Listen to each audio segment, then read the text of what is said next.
অনেকের গাছে কিন্তু আম নাই। তার মূল কারণ হচ্ছে যে এবার হচ্ছে কিন্তু বড় যে গাছগুলো সাইজে গাছের যে গ্রোথটা অনেক বড়, সেই গাছগুলোতে আম তুলনামূলকভাবে কম আছে।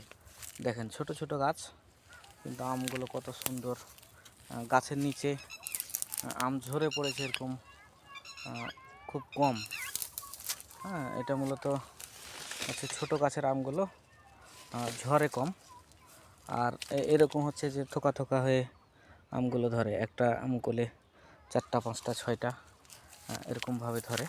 আর দেখেন এই মুকুলটাতে হচ্ছে কতগুলো আম, দেখেন এই মুকুলটাতে কতগুলো আম, দেখেন এটা কিন্তু একটাই মুকুল, কতগুলো আম দেখতে পাচ্ছেন। এগুলো হচ্ছে যে নতুন গাছ, আর আর বিশেষ করে নতুন গাছে কিন্তু আমটা একটু ভালো ধরে।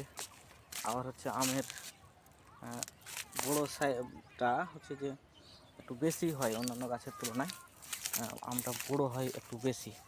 দেখেন এই গাছগুলো আমগুলো এখনই কীরকম একটা হচ্ছে যে হলুদ বর্ণ নিয়েছে। তারপরে হচ্ছে আমের সাইজগুলো অনেক বড় বড়। আমাদের সাপাহারের রূপালি কিন্তু অনেক দেরি আছে, এখনও বড় হওয়ার হচ্ছে অনেক সময় আছে। আমগুলো প্রচুর সময় আছে বড় হওয়ার জন্য। একটা আম দেখায় আপনাকে, কত বড় এই আমটা, দেখেন দেখেন আমটা হচ্ছে কত বড় হয়ে গেছে এখন।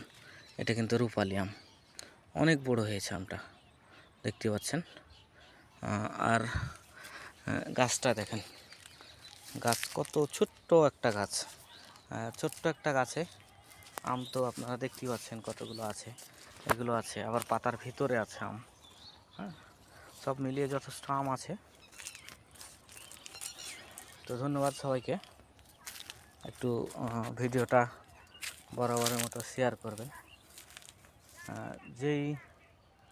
যেইভাবে আমি ভিডিও করছি মূলত আপনাদের সাড়াটা সেইভাবে পাচ্ছি না, তো তারপরেও চালিয়ে যাচ্ছি শুধুমাত্র আপনাদের দেখানোর উদ্দেশ্যে।